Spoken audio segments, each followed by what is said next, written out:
Yo, what's going on, guys? Jay here, and today we're going to be going through this month's hot takes. But yeah, let's get right into it. First off, Yuppie, I think I'm going to have a very bad time pronouncing some of your guys' Instagram handles, but they had to say Savage Mode 1 is better than Savage Mode 2. And I just re-listened to Savage Mode 1 recently. 21 Savage rapper report card is in the works, expected in the next month or two. But yeah, I gotta disagree here. I don't really know if this is a hot take. I thought a lot of people preferred Savage Mode 1 to Savage Mode 2, but to be honest, even though the first one is great, it kind of pales in comparison.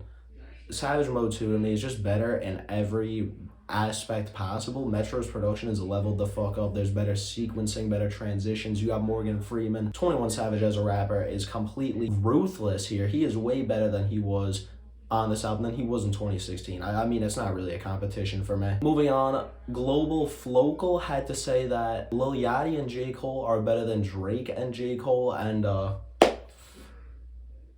man, this is a garbage take. I'ma be honest, like, the Recipe was a really cool track. It was a really cool track, but it just makes me wonder if some of the people who are jacking this song have ever heard a production by The Alchemist before.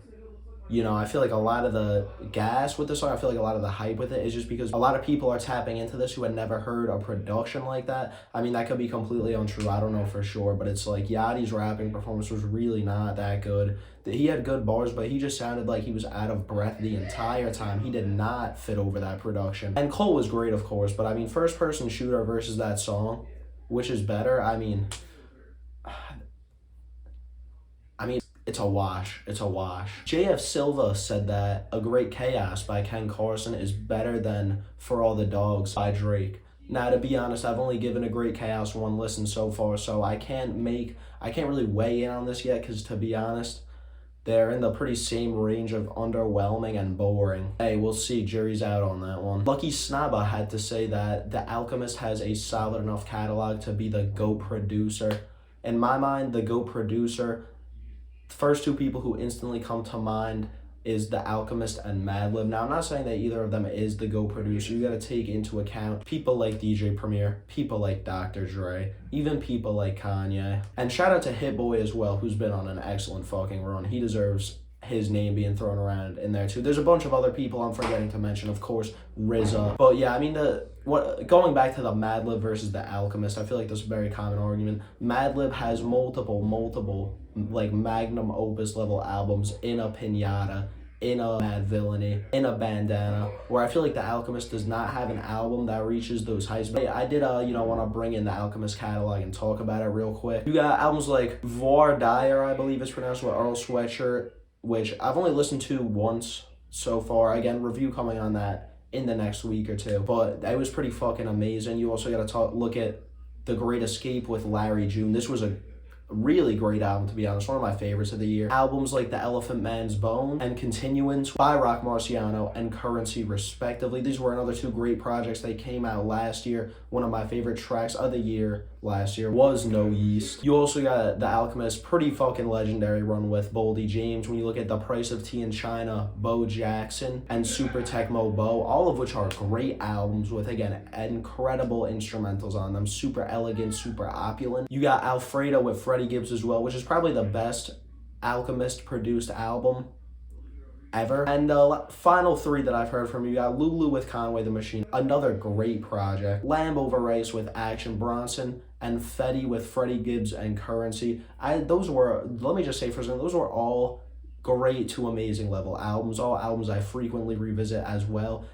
The Alchemist also has some solid projects and EPs that aren't with solo rappers, that are with just him, dropping a couple tracks, bringing on a cast of rappers. You got to look at Bread and Lunch Meat, which in 2022, The Alchemist combined and released as The Alchemist Sandwich. You got to look at Flying High, which came out this year, which was another solid release from him, as well as This Thing of Ours 1 and This Thing of Ours 2, which is from 2021, I believe. Another solid set of projects from him. So, I mean, yeah, this take as a whole, I could get behind it. I don't hate it. Bro, I'm not even going to try to pronounce your Instagram handle. I think your name might be Guillermo or something in that lane, a little GUL.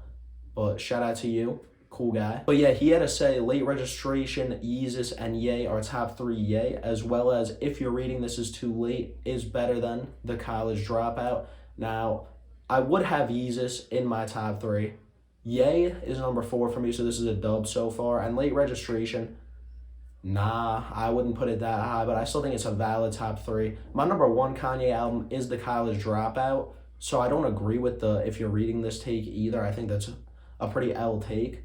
But, like, you could have said pretty much any other Kanye album and I would have agreed. Like, If You're Reading This Is Too Late, off the top of my head, is better than Late Registration, Graduation, 808s, and Heartbreaks. Watch The Throne, Kids See Ghost, Donda. So yeah, I mean, I it's a lot of other albums I would have accepted, but The College Dropout is top 1 Ye in my opinion. Harem Slayer said Lovesick by Don Toliver is the album of the year so far, and no, like, if you enjoy this, like, good for you.